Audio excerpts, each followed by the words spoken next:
Good evening and welcome everyone to this Coffeyville City Commission meeting for Tuesday, January 14th.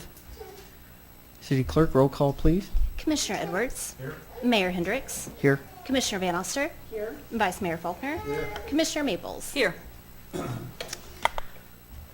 Next up, we have the invocation and the Pledge of Allegiance. So I ask everyone to stand for the invocation. We have Pastor Melvin Simpson here to lead us in the invocation, and please remain standing for the Pledge of Allegiance after. Thank you.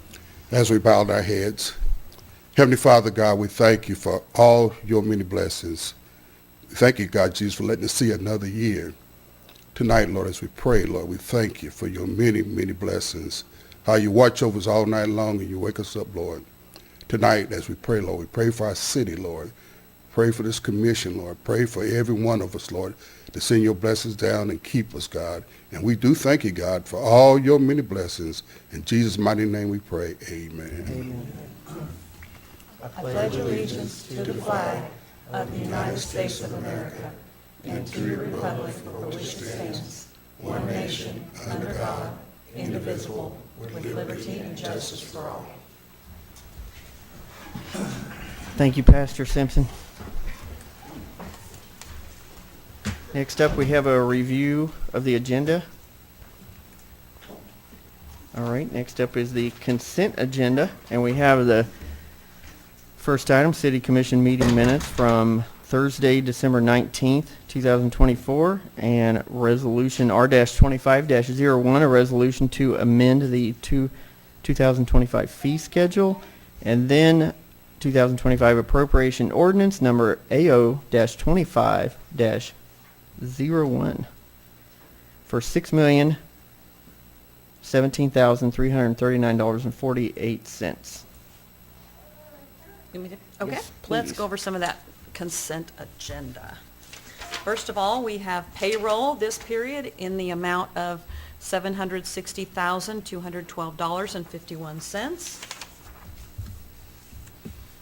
Algier Martin and Associates for professional services, $18,391.50. Ask Machines for $16,549. Annixter for supplies, $12,885.62. Atmos Energy for fuel and gas purchase, $34,593.11. Border States Electric Supply in the amount of $41,063.42. Brent Bell Construction, that's for the 4th Street to Sunflower Milling and Overlay, $176,155.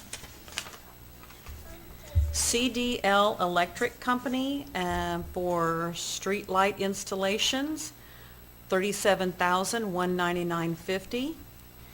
Chubb for power plant insurance, $320,852. City of Coffeyville for a pump houses, a new generator, $20,169.73. Coffeyville Friends of Animals, that is their funding award for 2025 in the amount of $42,000. Coffeyville Historical Society, their 2025 funding award in the amount of $24,900. Coffeyville Regional Medical Center for sales tax distribution, $87,239.62. Flock Group for the Flock Service Agreement, $12,500. 4 County Mental Health for their funding award, $10,500. Gail Smith for the 2025 Summer Celebration funding award, $15,000. Grand River Dam Authority for energy purchase, $2,639,400. Highlight Airfield Services for the runway, seals, and marking, $315,062.83. J&S Machine and Valve For valve repair, $12,519.50. Jackson Civil LLC, lagoon liner, $33,608.50. Kansas 911 Coordinating Council for 911 call handling, $36,600. Kansas Department of Revenue for the sales tax, $40,317.96. Kansas Municipal Utilities for different items, the subscriptions and things like that, $24,983. Kansas Water Office for water purchase contract, $134,517.87. Meriton Health for health insurance claims, $152,775.06. Midland Theater Foundation funding award for 2025 in the amount of $50,000. Montgomery County Action Council service agreement for 2025, $25,000. Randy Holler LLC, a utilities consultant, $12,048.04. SEK Ready Mix, and I believe that's for street repairs, for $12,157. Does that sound right? Yeah, that's what I thought. SMC Electric Supply for street lights, $15,716.61. Southwest Power Pool, $686,242.98. And that is our consent agenda. I had a quick question, just to clarify. I noticed the expenditures for AutoZone, they spanned from January of last year to December of last year. Was that just catch up, or? You got it. Okay. Yeah. So it's being expensed on last year's budget. Yeah, it is. So Okay. it is showing up in this year's appropriations order, it's just because the calendar changed over. Okay. That's all I had. Well, if there are no other questions, I will move to approve items 1 through 3 of the consent agenda as presented. I'll second. Motion is made by Commissioner Maples, seconded by Commissioner Van Oster to approve items 1 through 3 of the consent agenda as presented. Mayor Hendricks. Aye. Commissioner Van Oster. Aye. Vice Mayor Faulkner. Aye. Commissioner Maples. Aye. Commissioner Edwards. Aye. Thank you. Next up, we have comments from the public. Will we be having any comments from the public? Okay. We got one. All right. Any citizen desiring to address the commission shall be recognized, advance to the podium, state his or her name and address for the record. Comments shall be limited to 3 minutes unless extended by a vote of the majority of the commission. The commission does not hear matters involving litigation or city personnel. The commission does not take action on subjects not on the agenda unless unusual or hardship conditions exist. Citizens may address the commission on agenda items as they are brought to the floor. Ma'am. Thanks. My name's Emily Lewis. I'm here with Live Healthy Montgomery County. My address is 3529 County Road 1250, Coffeyville. And our new office location is 222 8th Street, Coffeyville. And so we were in the health department, and by Friday we should be moved into our new place at Coffeyville Coffee Company. But what I'm here for is I'm the community mobilizer at Live Healthy Montgomery County, which is our wellness coalition here in town. Marcy Roberts is our executive director, and we received last year some opioid funds from the city, which we were very grateful for. And one of our first actions that we're taking with those funds is we'll be holding an opioid awareness town hall, and that's going to be on the 21st. It will be at the Best Western Liberty Center, and from 6:30 to 8.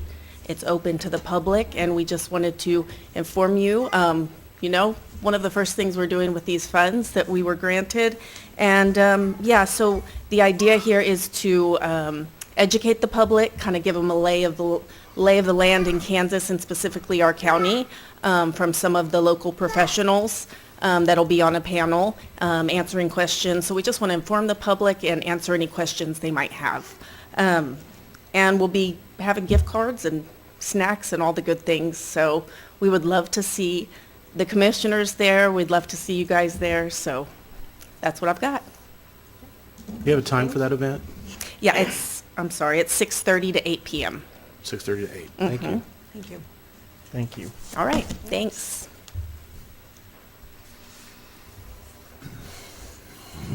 Anyone else? Okay, we will move on to the next item, and that is to present City of Coffeyville Years of Service Awards for different employees. So we have Director of Human Resources, Allison Pryor, to present the awards.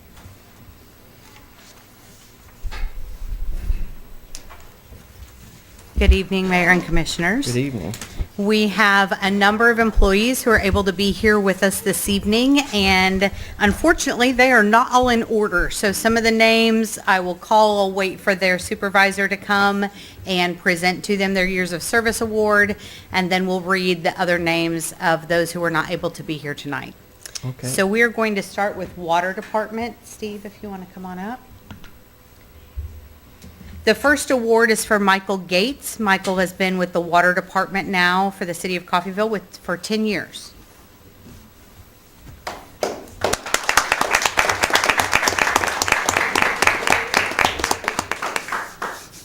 You wanna- There we go. Now y'all can do it again. All right. Thank you. The next award goes to Travis Rawson. Travis has been with the city and is currently in the Water Department. He's been with the city for 15 years.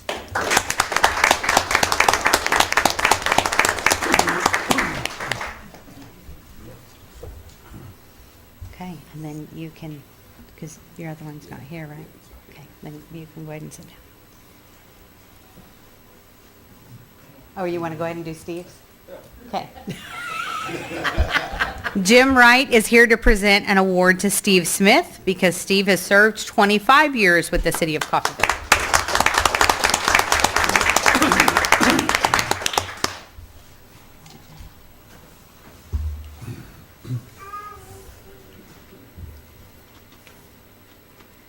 Bobby Joe Pash is here to present an award to David Westervelt for David's 15 years of service with the city.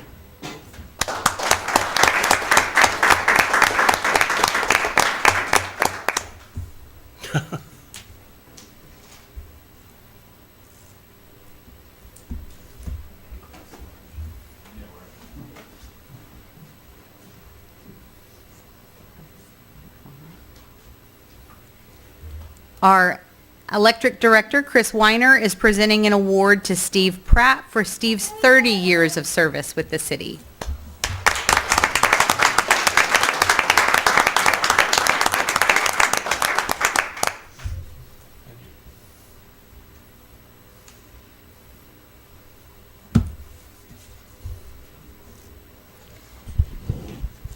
The other employees who are not able to be here this evening are Jimmy Bradshaw with the Fire Department. Jimmy has been with the city for 15 years.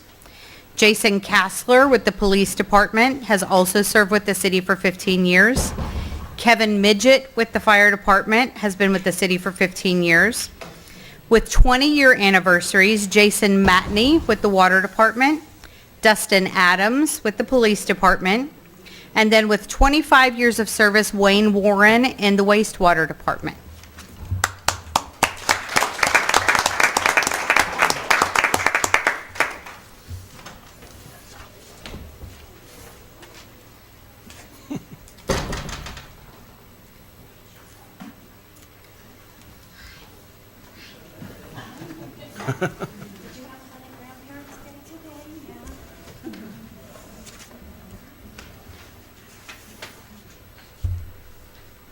Okay, next item, we have to select a mayor to serve until January 13th of 2026.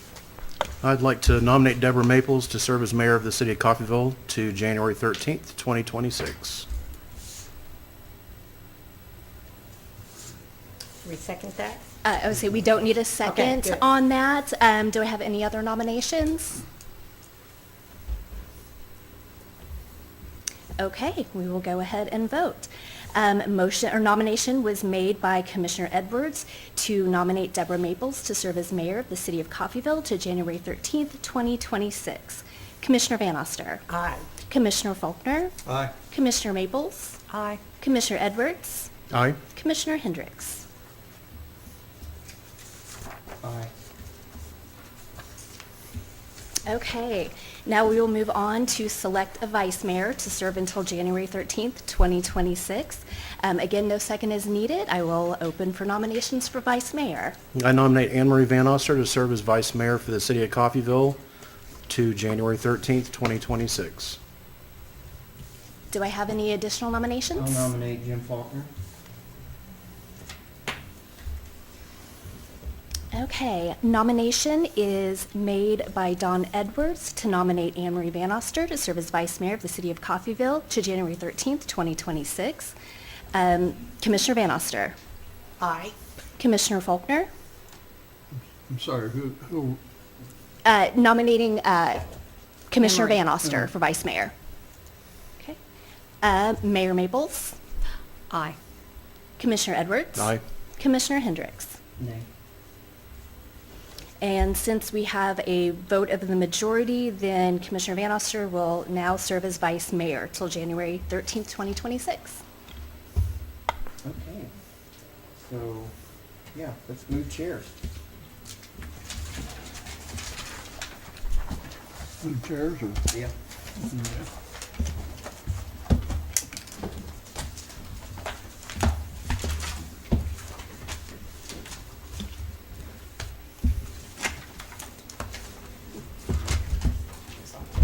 That? You get that one.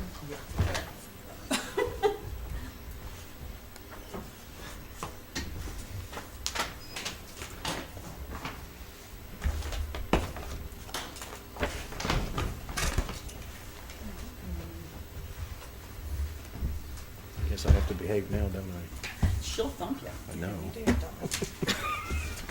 What have I done?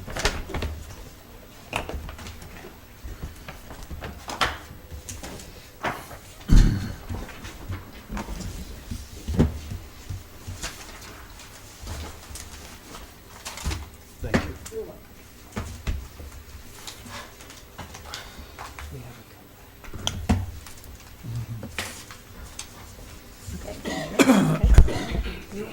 Okay, now we will now move on, and we have a discussion and action to make an appointment to the planning board.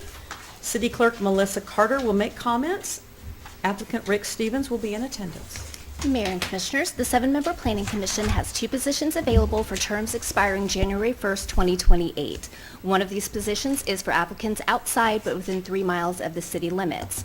I received an application from Rick Stevens, who does qualify for the outside but within 3 miles of the city limits vacancy, and he is here tonight. I'm sure would answer any questions you have.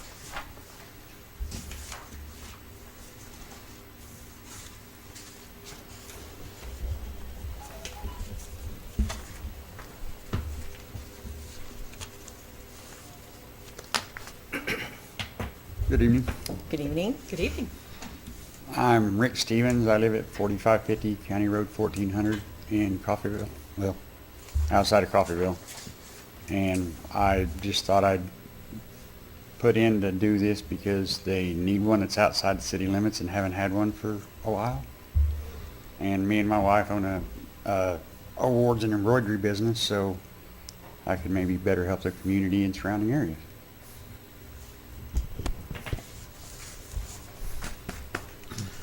How long have you lived around this area? I've been here 45 years. Okay. So you know the area well? Yes. I worked at John Deere for the last 23 years.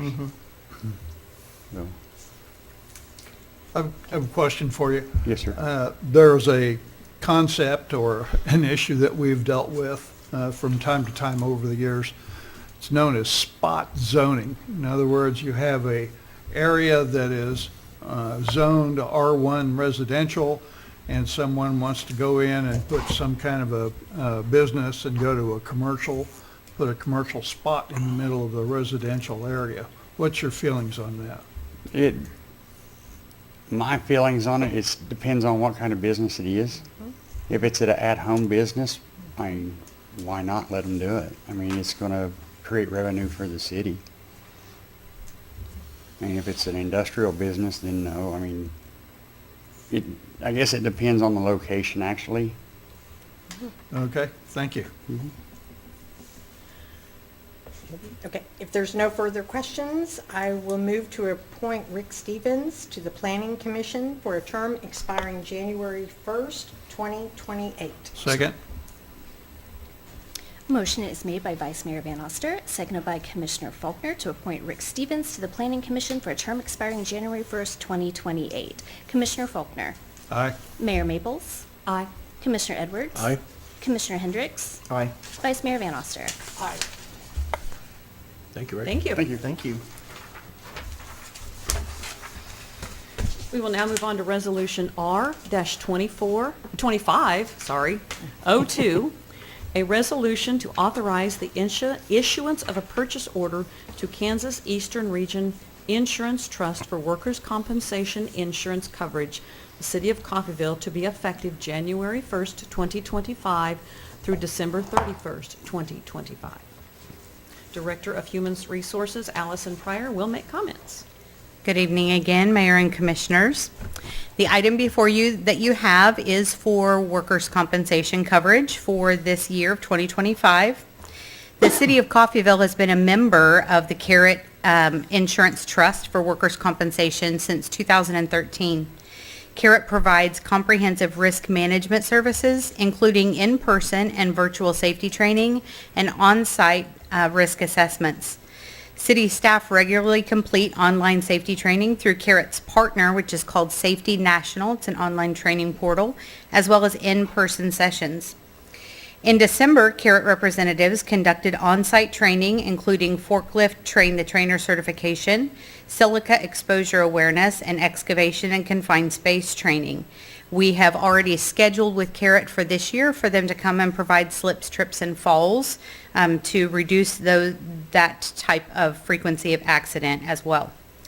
Additionally, Carrot Loss Control staff performed safety assessments across all of our city facilities in April, identifying loss control measures that were implemented to mitigate our risks.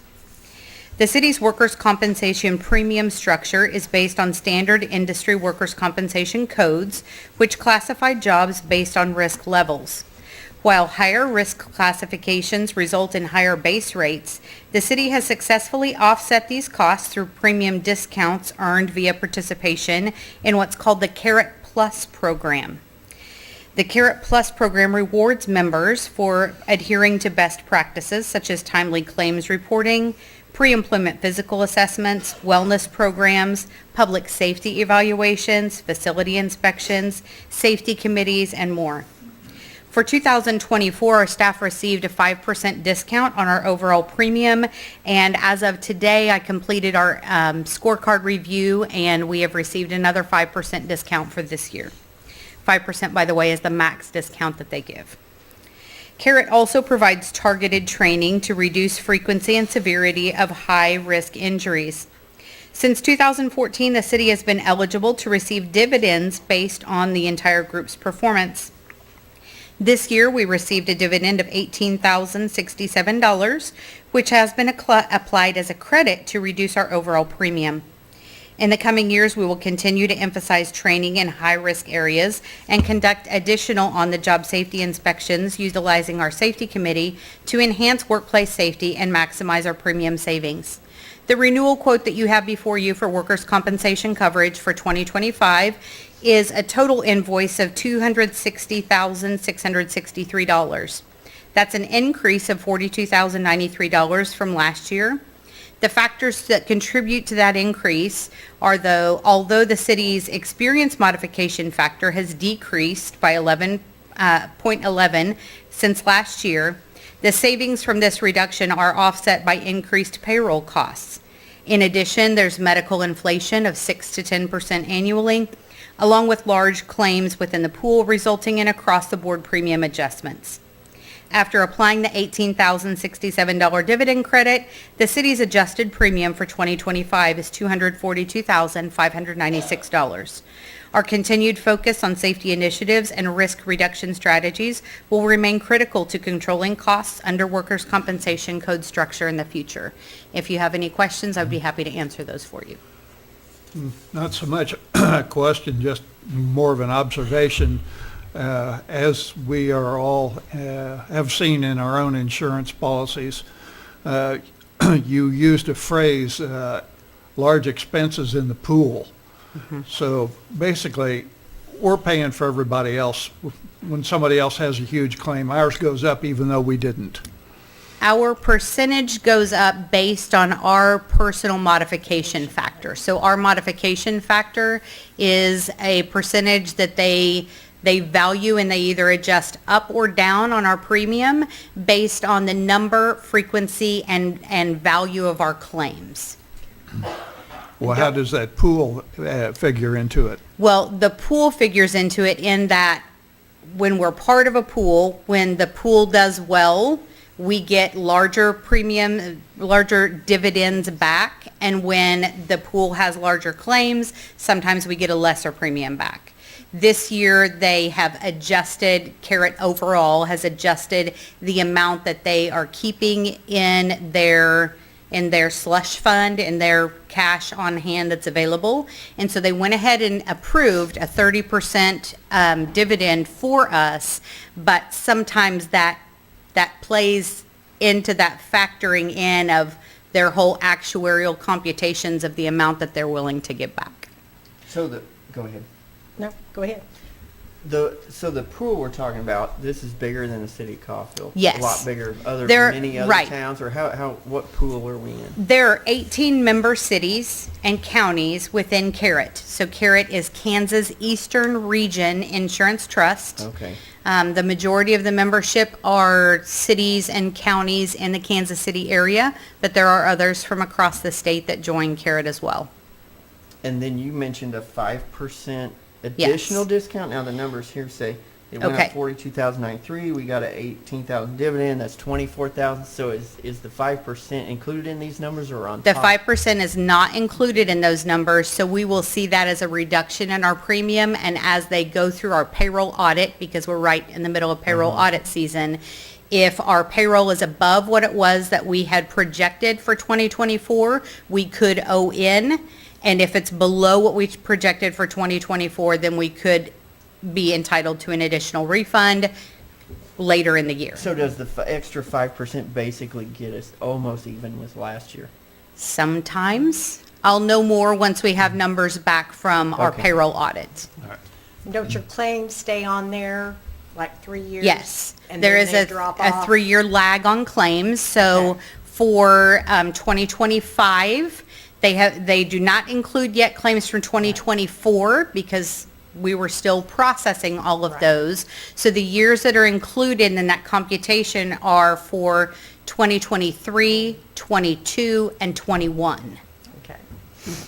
And we did have some higher claims during 21 and 22. So even though for 23 and 24, we had really good years, you're not seeing that benefit just yet. You will in another year or two. We'll see those start to drop. But that Yes, evens out you'll through see the- that, modification factor begin to ramp back down from the number that it's at right now.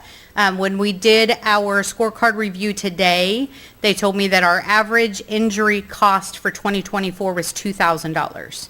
So that's very good. Yeah, that is good. How much does the pool affect the price, the total pool versus how we do internally?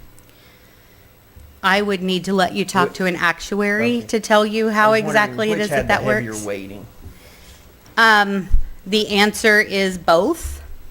So when the pool doesn't do well overall, then our prices reflect some of that if they've got to have more to hold back in their slush fund so that they're still viable as an insurance trust.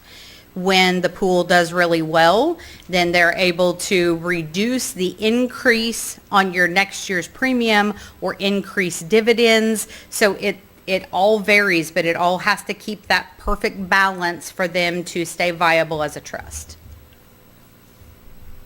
Roughly how many claims did we have last year? Would you know off the top of your head? Approximately? I do not know to tell you exactly how many, but I'm going to say somewhere in the range of 15. Oh, okay. The majority of those being very minor, or understanding that we also report anything that is an injury but does not have any medical. So, you know, if I get injured and drop a typewriter on my foot, but I don't feel like I need to be seen, then we still submit that to them. Yeah. In the event that 2 weeks from now, somebody comes back and says, oh, I broke my foot, then Yeah. then it's already logged. Because you have a 24-hour window to report it. You right? actually have longer than that, and that lag time that we report is built in Gotcha. to those factors that they use to calculate our premium discount. Yep. So the closer we are to a 3-day window, the better that is on what they call our lag reporting. Yep. So we try to keep all of those claims reported within a 72-hour window. Gotcha. There's some flexibility there for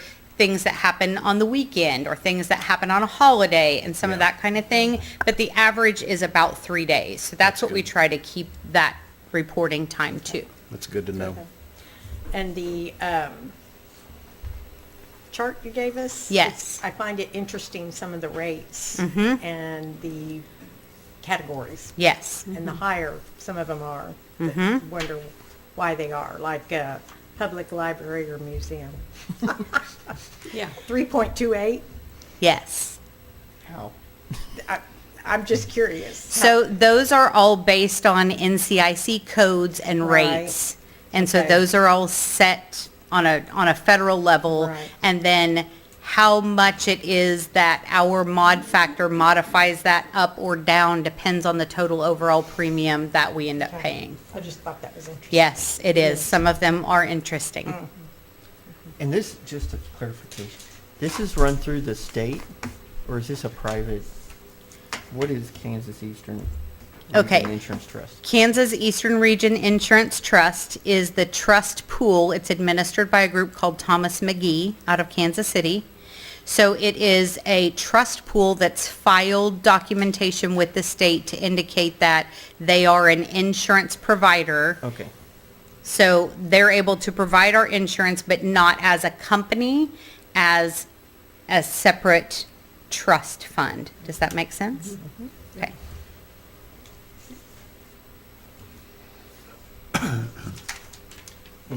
Well, if there's no other questions, I move to approve Resolution R-25-02 as presented. I'll second. Motion is made by Mayor Maples, seconded by Vice Mayor Van Oster to approve Resolution R-25-02 as presented. Mayor Maples. Aye. Commissioner Edwards. Aye. Commissioner Hendricks. Aye. Vice Mayor Van Oster. Aye. Commissioner Faulkner. Aye. Next, we have an ordinance S-25-01, an ordinance rezoning 3408 West 8th Street in the city of Coffeyville, Kansas from R1 Single Family Residential to R4 Multifamily Residential. Director of Facility Services, Matt Conger, will make comments. Good evening, Mayor and Commissioner. We are talking about 3408 West 8th Street. The Planning and Zoning Commission met about this property last week. We had a majority vote to approve the rezoning from R1 to R4. The applicant, Christy Tarver, is in attendance if you have any questions for her or myself about this. And just for the people watching at home, can you just briefly describe what the property in question would be used for? Okay, so the project was started without any building permits. Right. It's going to be used as a multifamily home. Mhm. It's got 4 living spaces in it, 1 common area in the middle, which would make it a multifamily living space. It went from it was a church. Correct. A church can go in any zoning district with a special use permit. The property was sold to Ms. Tarver, and she's going to convert it into a multifamily living space. It's a very large building. They're doing a pretty good job on it. Very good. That was one So of it my, would be four, I'm sorry, go ahead. that was one of my questions, and I think you might have answered it, but just to clarify, it was R1 single family residential. Currently it is, but a small church was there.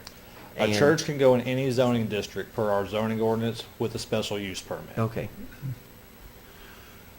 How, 4 units in the building? Correct. Okay. Describe the interior of each unit, the layout, construction, rooms. I'm assuming it's not going to be, go into a door and it's going to be one giant great room. Describe it. Correct. You walk in the front door and it is a large open space. No, I mean each individual unit. Yes, you walk in the front door and there's a large open space, and each corner of the building has a separate room. That's what I'm asking. Describe the interior of each room. Sheetrock, it's under construction as we speak. It's sheetrock, Separate rooms inside that unit, individual unit? yes. Okay. And one bedroom, are they two bedroom? They're unit? one bedroom units with one bath. Each one of them's got a shared kitchen, shared laundry room, shared common area. So each unit is basically a one-bedroom apartment? Yes, But with shared kitchen, laundry, correct. and what you call a living room. Yes, So really, they're just, Studio they're apartments. bedrooms with a bathroom, yes, each room. I'm sorry, you said a shared kitchen area? yes, as of now. It says all that. Yeah, that's what I thought. I noticed in there that, from Commissioner Williams, that he had issue with the remodeling already started before anything was approved. She's not from Coffeyville. I mean, she started the project. They realized that they did need a building permit, which flagged the rezoning as well. She's been compliant ever since. I mean, Well, that's we've good. had no issues since the project started, and she found out what she needed to do the correct way. Okay. Good. Okay. Uh, We appreciate that. Thank you. Questions? A question, have you done these projects before? Is this something you're doing first time, or have you done this sort of a project in the past? I've kind of done it before when I lived in California. I just remodeled my property out there, and I sold it or whatever when I moved back home. So I didn't really redesign, but I have, back home I redesigned, but over here I'm just kind of remodeling. I didn't know, what to do, but it's 4-bedroom, 4.5 bathroom. With it being a church, there's going to be, I would guess, at least 5 cars parked there most of the time. With So it there's enough being a area church, for sir, parking. It Huh? won't be a church It won't be a anymore. church anymore. What I mean is, you got 4. Having been a There's church. plenty of There'd parking be space. adequate parking. Yeah, There's There adequate would be parking. Adequate yes, parking. sir, there would Yeah. be plenty of parking. Yeah. In my mind, I was just thinking of keeping it off-street, that there was enough parking. Yeah, but to it would do add a parking off-street lot. parking, I would, yeah. yeah. I know it's a small parking lot, and Yeah. I know. Do you have you already decided on a range for rental of each unit? Well, I was really wanting it to rent it to one entity, and not I don't know. And I don't know.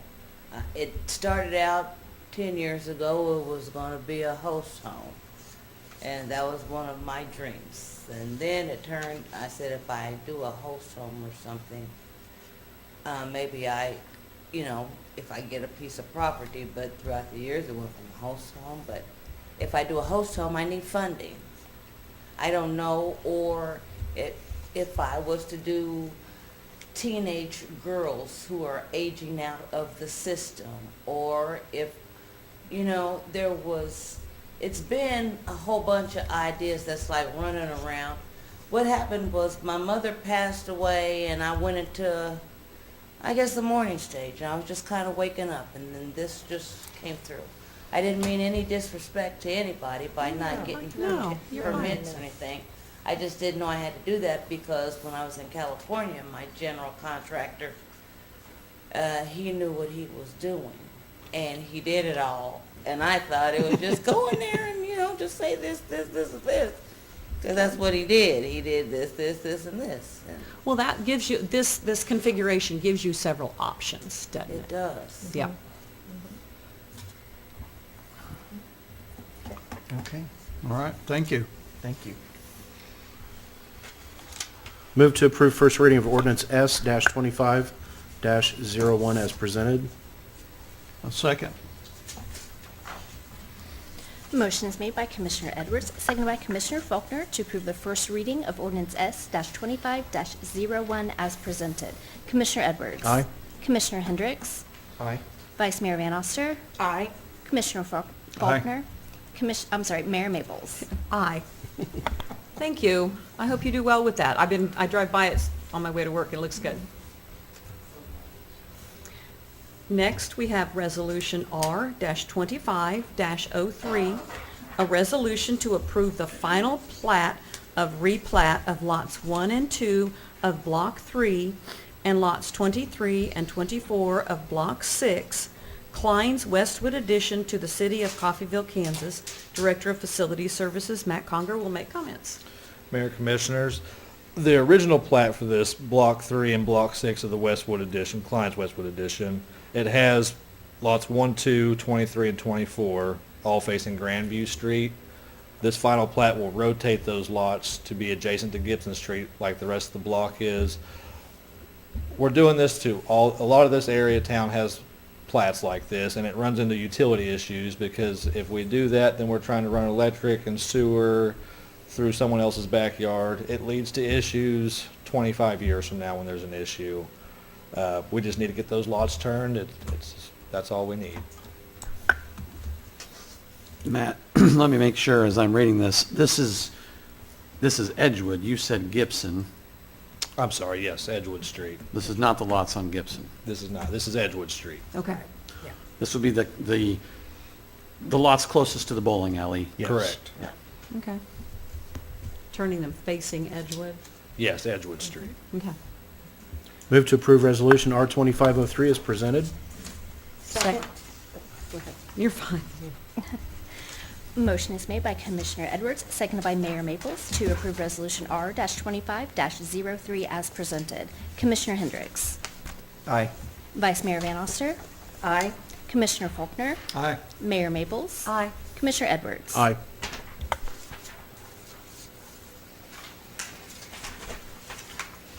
Okay.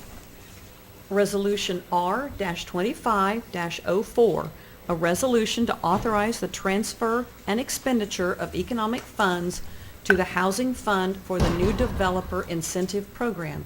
Director of Community Development, Amber Dean, will make comments. Hello.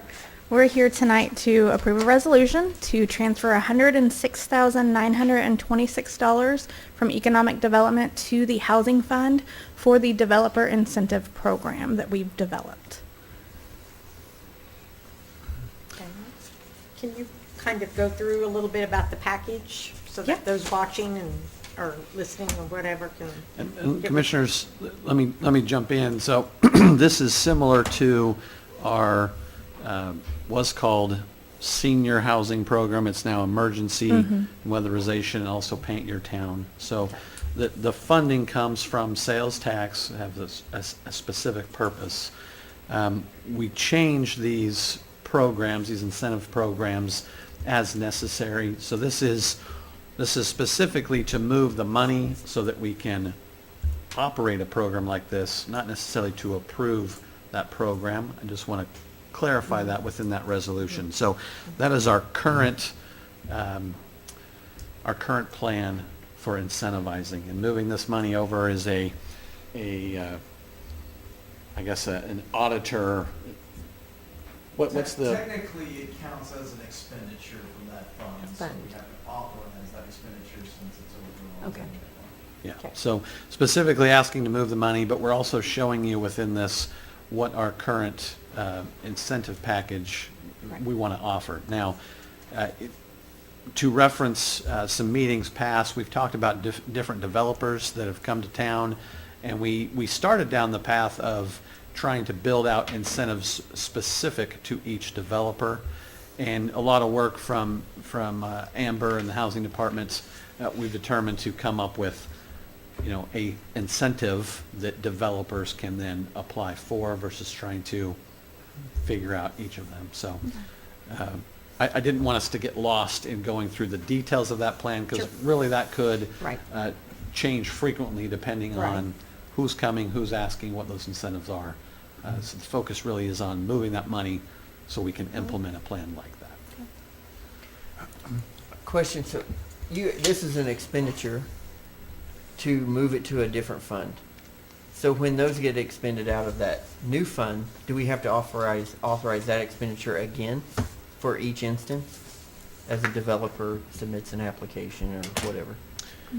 I may ask Paul specifically, because this, and Marty, maybe you have a thought too, because this is the sales tax money that has been set aside.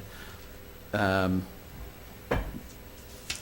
are we just authorizing now that you'll follow what is being presented here? That is a great question, and now I'm questioning myself as I'm about to give you an answer. I'm trying to think of, we don't do the Paint Your Town or emergency, but because those are under 25, and so within my spending level, we just approve those. So if this went to that level, which you'll see on that list, there's not a cash value that exceeds 25,000. I would anticipate the spending of that fund to change.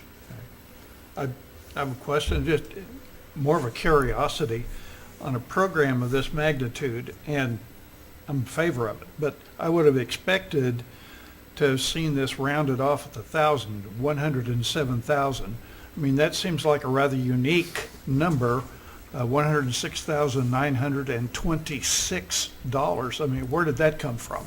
Yeah, so this is actual sales tax dollars that come in, and so we're working on, cash that is in there set aside specifically to sales Okay, tax. so that's money that's already there. Yes, and when we go in, when you look at some of our sales tax, right, they're divided out. Hey, 40% of the sales tax goes to economic development, 40% to housing, 20% to downtown. So, yes, it is very specific because of the cash that's in All right, there. thank you.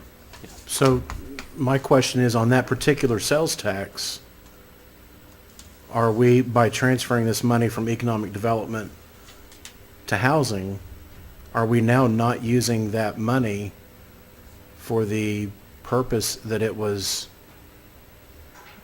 offered to the public No. when they voted on it? No, it is being, so we have several of those sales tax that the money comes in, but they are for cross different Yeah. departments. So, and Marty, you could maybe speak to this too, but that economic development fund was essentially set up, and monies were put in there from a variety of sources. So we're taking just the allotted from the sales tax out to go put it in one fund for these expenses versus doing this each time from economic development. But you said that this money, this economic development money is sales tax money. Yes, and the money it's going into is And sales tax as well. you're redirecting it to housing. Which is No. another sales tax. No, so a portion of that it's in an economic development fund. Yeah. And I think that's our name for that fund, Okay. where there's economic development money. But a portion of the money within that fund that's called economic development is in there because it is sales tax revenue. And so to operate, again, to our auditors when we take money out of one. So yes, there's a total amount for housing, but right now it's sitting in two Yeah. different places. We're putting it into one. I just don't want people to come back and say, this is kind of along the lines of our conversation a couple days ago. I just don't want people to come back and say, well, I voted on that sales tax because you said you were going to use this money for economic development, which people would normally associate with job creation or retention, and now it's being used to Yeah. give money to people to paint their houses. So my words was economic development. Okay. This is a fund with a large amount of economic development money into it, but Okay.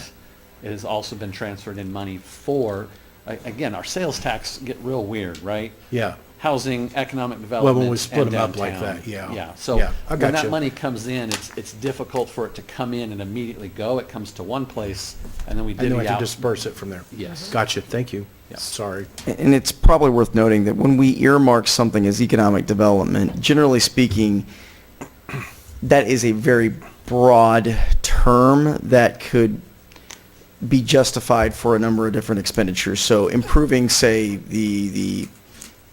say we have a number of aging houses that are need to be painted, need to be gussied up. The justification behind that typically is along the lines of, well, why would a business want to move to a town with a bunch of falling down buildings? So I understand what you're saying. but historically, that fund, prior to the passing of the sales taxes that we now have for housing, downtown development, and for parks, that was the fund that handled that entire category of expenditure. I just want to be sure Yeah. that we don't get to a point where we are doing mental gymnastics to justify the expenditure of sales tax money. In my mind, economic development is directly tied to job creation or retention, and housing is housing. Coming up with a gymnastics situation where you say, well, we need to create 5 jobs at the hospital, we need 5 new doctors at our hospital, but golly, the wives of these doctors, we can't get doctors here because their wives want to shop at Macy's and, big department stores, so we're going to start using sales tax money to recruit retailers that's supposed to be going for a completely different use. I just want to be careful that we're not sliding down the slope that I see so many other cities doing, which is the voters vote for the money to be broken up into certain ways, and then it ends up getting kind of dumped from one city pot to another, and the next thing you've kind of lost track of the vision, which was job creation and retention. I would say that this is actually the opposite, is we Okay. are doing the gymnastics of making sure Yeah. the appropriate sales tax money is in the appropriate spots, and the Yeah. gymnastics are based on the quantity of funds, 46, I think, that the city has. Yeah. We're actually getting with our consultants and trying to lower that because of some of this. Yeah. So you're right, when you see that money bounce around, it can absolutely look like, well, your word, gymnastics, but we're actually doing that on the opposite end to make sure Yeah. we're putting the money in the correct Well, place. when I see it worded like I see it worded here, which is that we're taking money from an economic development fund and putting it into a housing fund, and then you say it's sales tax money, I'm kind of like, So we do have sales tax that goes towards economic development. Yeah. We have money that's gone in there and it's been over. So that fund is called economic development. And again, the way those sales tax are split out, that's why we have money in several different. okay. It's probably worth noting that the total outstanding balance of that fund is made up of more than just sales tax money. That has been sourced from other places over the years to get it to the 1.6 million, I think is what it says that we have in there. So it's not just the 10% of a half-cent sales tax that does provide it its only new source of money. So yes. Thank you. Great questions. Well, if there are no other questions, I move to approve Resolution R-25-04 as presented. Second. Motion is made by Mayor Maples, seconded by Vice Mayor Van Oster to approve Resolution R-25-04 as presented. Vice Mayor Van Oster. Aye. Commissioner Faulkner. Aye. Mayor Maples. Aye. Commissioner Edwards. Aye. Commissioner Hendricks. Aye. We now have a Resolution R-25-05, a resolution to approve the purchase of approximately 5 acres of land north of Gibson Street. City Manager Ben Brugmaker will make comments. Thank you, Mayor. I got to get used to that now and that transition there. And I do want to reference, the last one, the last resolution here. As we're all aware, the history here is when I came on, the city was in the middle of building 2 homes. Yeah. We've completed those homes. We're closing on one the end of January. We are making, I am making, and of course, if commission felt differently about this, we could open it for conversation. But initially, the conversation was, let's build 2. It's a test. The next year, so this year, 2025, we could go and build 4. And one of the big reasons for that is because developers weren't here building homes, and we needed to do homes that were affordable. And that's why the ones we built, but also having homes.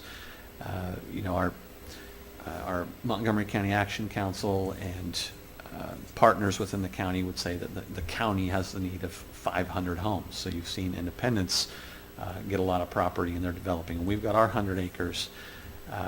We've got this before you. This is 5 acres. So we are opting here to use that portions of that sales tax money very specifically to incentivize more home builds than what we could just do on our own. If we took this same budget, we'd go and we could probably slip in about 3 homes.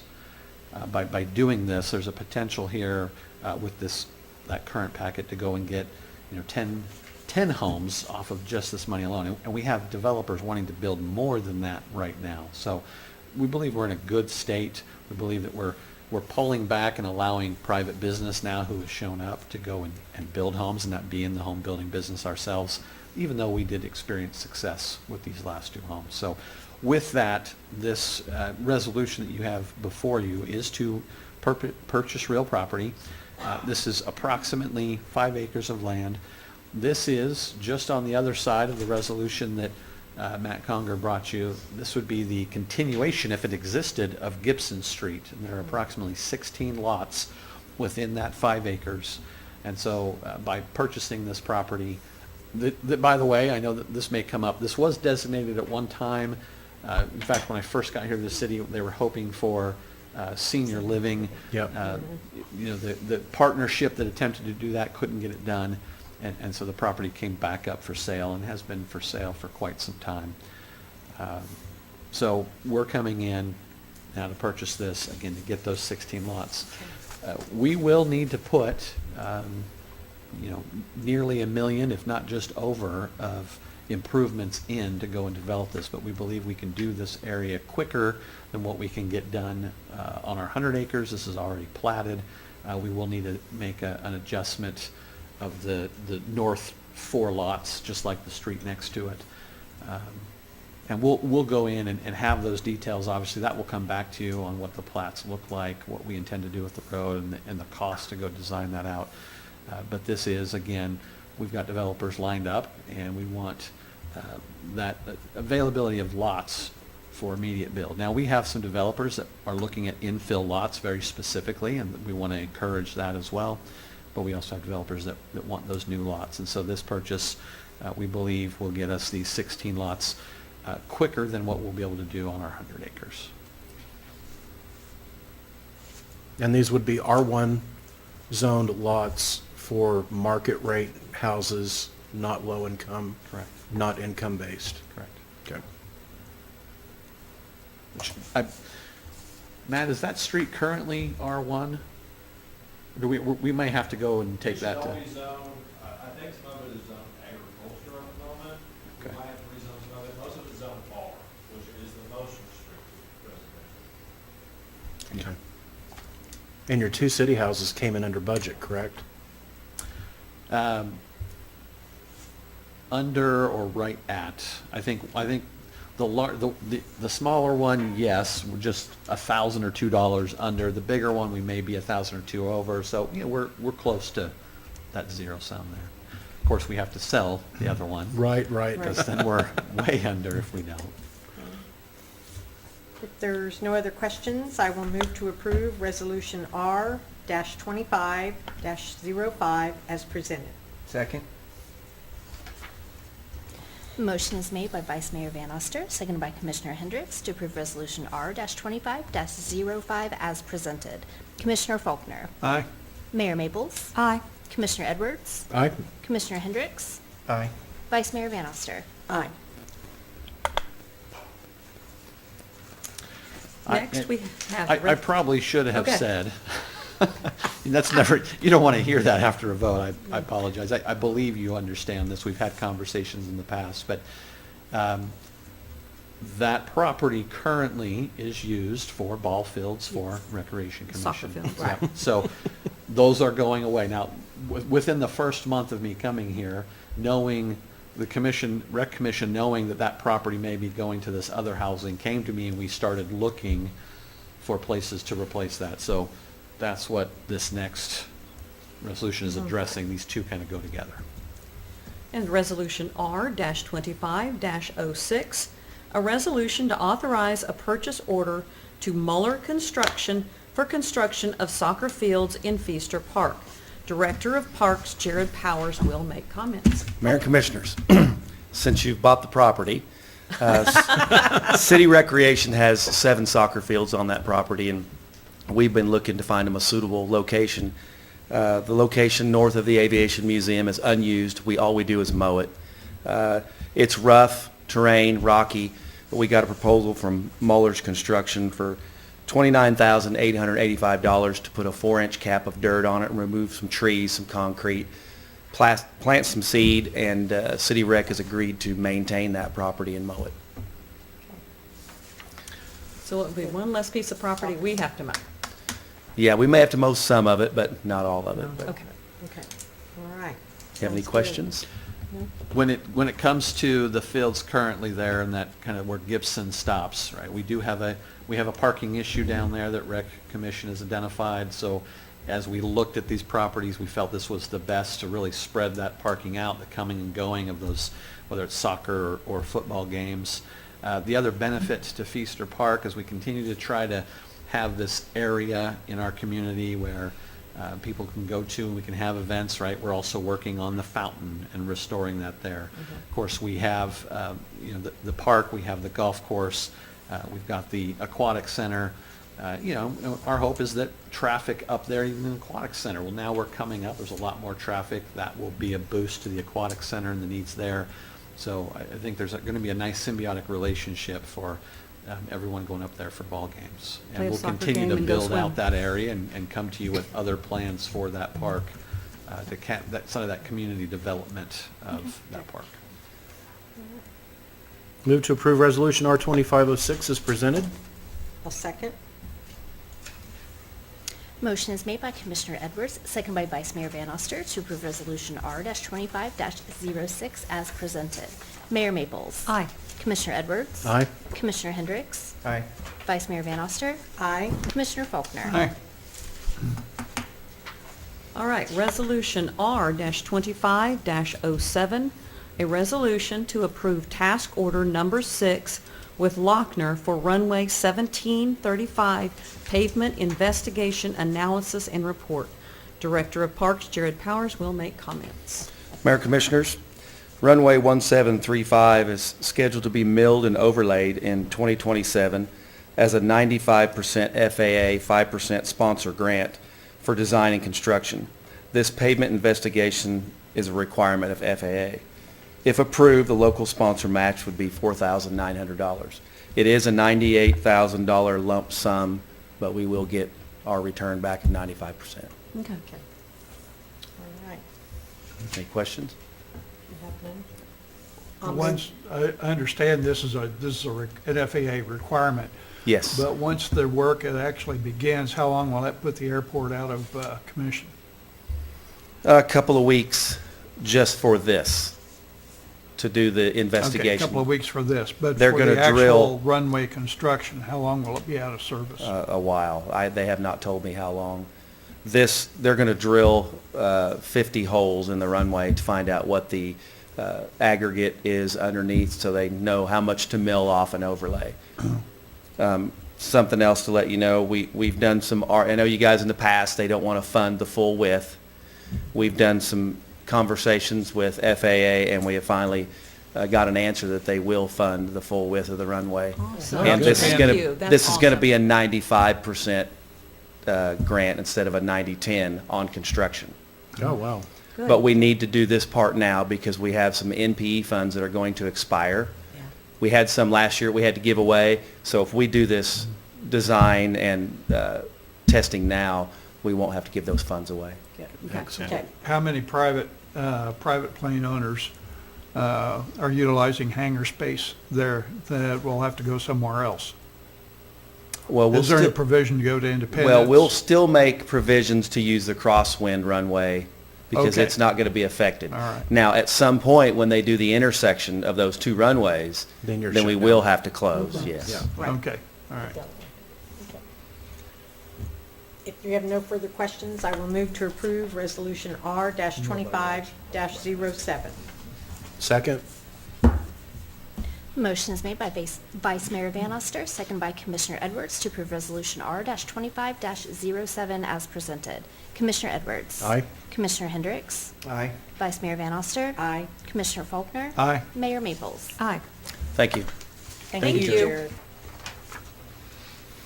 Now we have Resolution R-25-08, a resolution to approve a contract with TC Underground for a water line replacement at Woodland and Buckeye. Executive Director of Public Works, Jim Wright, will make comments. Good evening.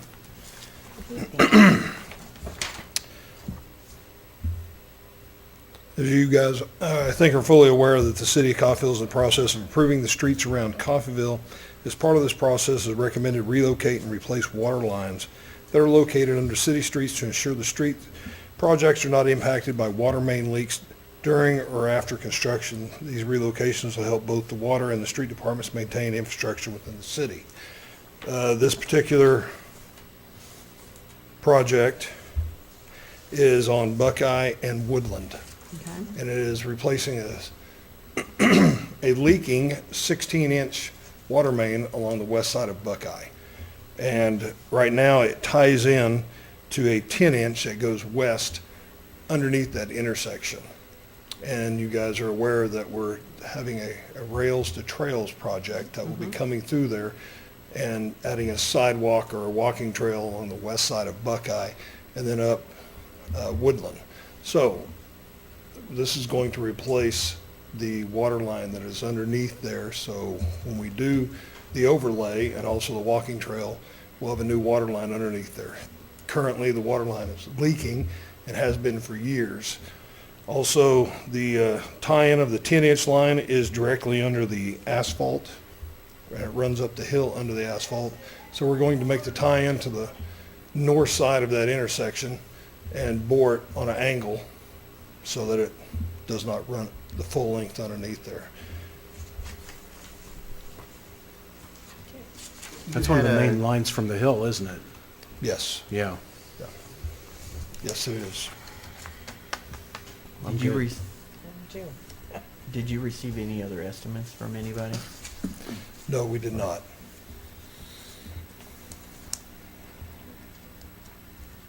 So it was put out or did you just work with TC Underground and nobody? I had the water department reach out to TC Underground and got a quote from him.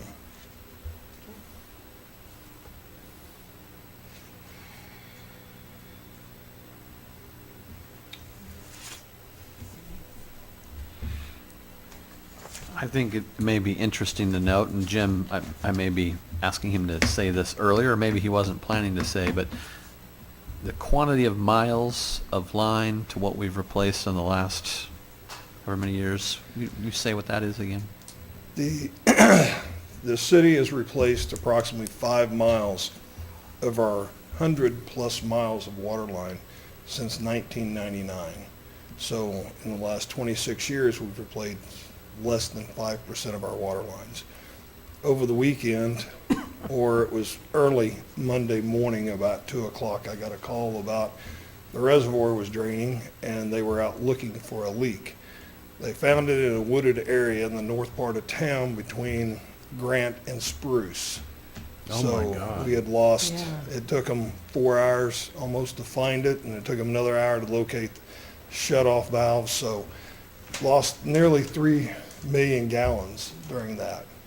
Last year, I think you guys are fully aware of almost entering into a boil order because of a leak in the same area. So the lines that we have in town, we need to address this at a work session and come up with a better plan than 5 miles every Quarter 25 century. years. Yes. Right. Okay. If there's no further questions, I will move to approve Resolution R-25-08 as presented. Second. Motion is made by Vice Mayor Van Oster, seconded by Commissioner Edwards to approve Resolution R-25-08 as scary. presented. Commissioner Hendricks. Aye. Vice Mayor Van Oster. Aye. Commissioner Faulkner. Aye. Mayor Maples. Aye. Commissioner Edwards. Aye.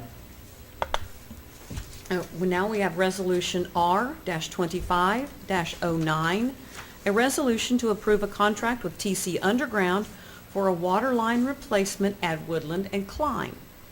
Executive Director of Public Works, Jim Wright, will make comments. Once again, you guys understand what we're doing here. Woodland is being overlaid at the west end of Woodland area, just before Klein, there, I guess just east of Klein. There's a 10-inch water line that crosses there that will need to be replaced. Also, future works going west of Klein on Woodland, and also on Klein itself. So that's in the map there. You can see we've got a hand-drawn, and then also a couple other maps in there. It's a little tricky. They're taking a 10-inch line and moving it and relocating it, going west of Klein Road, then going jogging back to the south, and then going back underneath the road to tie into a 16-inch line there, and then extending the 10-inch line to just east of the bowling alley entrance to get it out from underneath the curb and gutter line along there.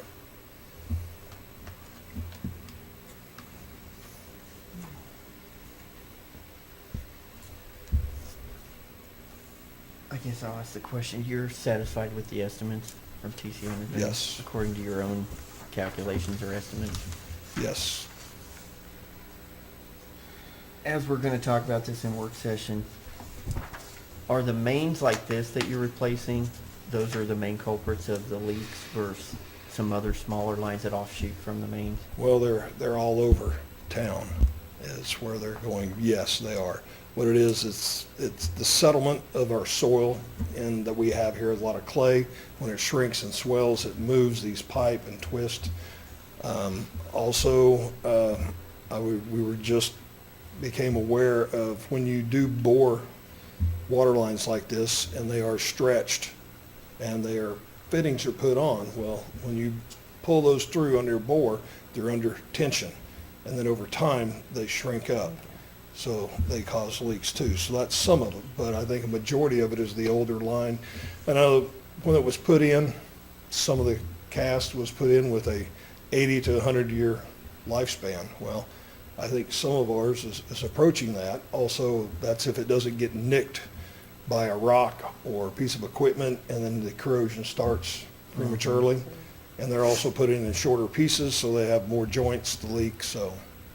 So what's the material of the new pipe? HD, well, it's plastic pipe is what it is. Also, they use some, usually when they bore, that's HDPE pipe, a little more flexible. A little more, yeah, not so stiff. Forgiving. It'll flexible, yeah, Yes. forgiving. So how deep will it be underground?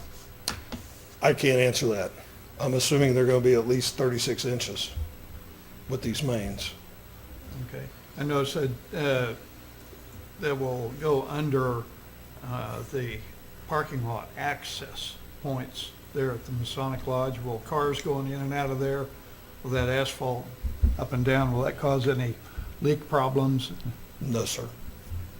No. It should be one continuous piece of pipe when they put that in there, bore that in there. Okay.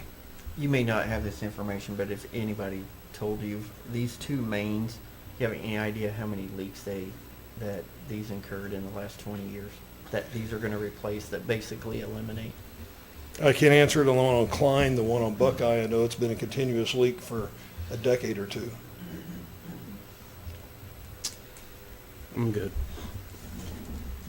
Move to approve Resolution R2509 as presented. I'll second. I'm sorry, who was the second? Thank you. Motion is made by Commissioner Edwards, seconded by Vice Mayor Van Oster to approve Resolution R-25-09 as presented. Vice Mayor Van Oster. Aye. Commissioner Faulkner. Aye. Mayor Maples. Aye. Commissioner Edwards. Aye. Commissioner Hendricks. Aye. Okay, the resolution R-25-10, a resolution to approve a variable frequency drive for the water treatment plant. Executive Director of Public Works, Jim Wright, will make comments.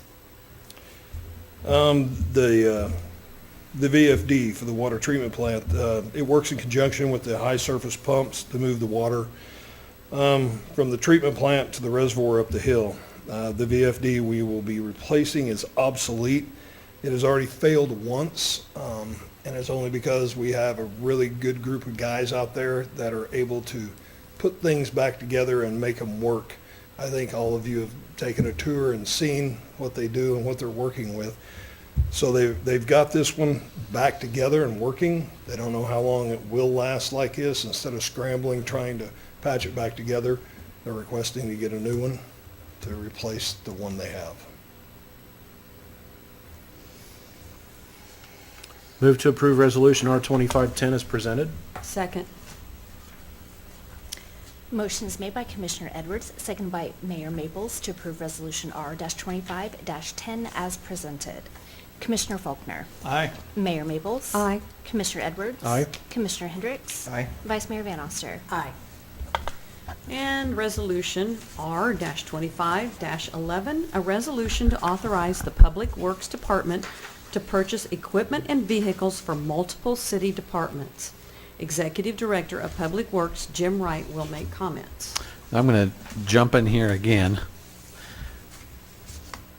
One of the things that I've asked Jim to do as we continue to evaluate the fleet that we have, the vehicles and equipment that we have, basically told Jim, you are the owner of our fleet.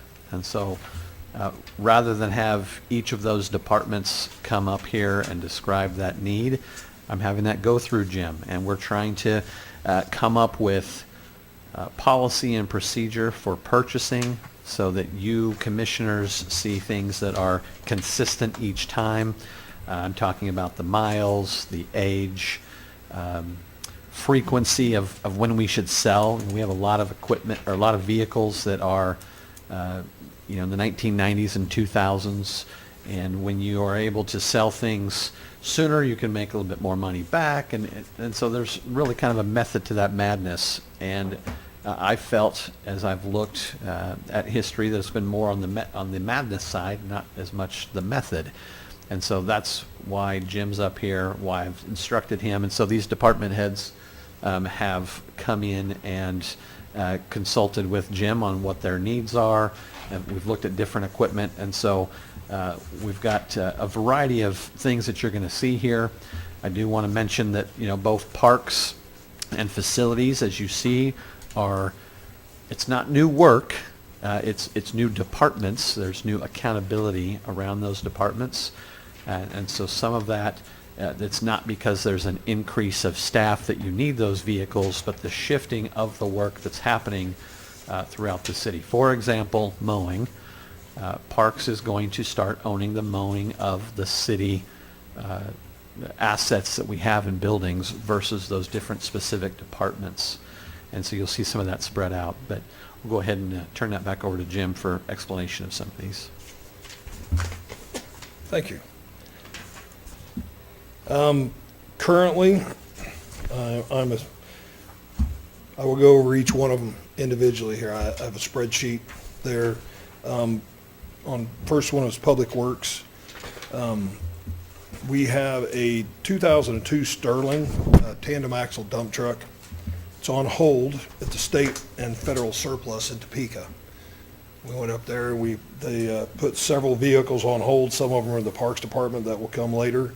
But this one is a 2002 Sterling tandem axle dump truck with 14,900 miles on it for $22,000.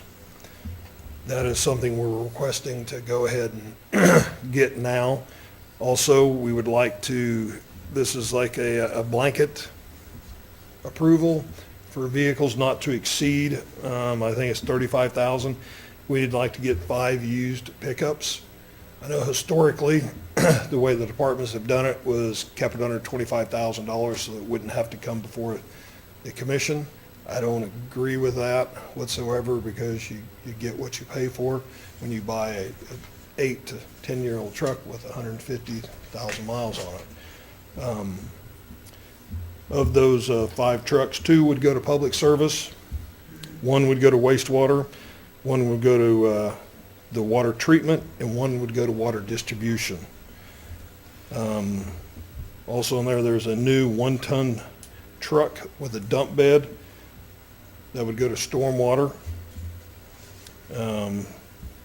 2 used single axle dump trucks to replace the trucks that one of them in public service and 1 in water distribution.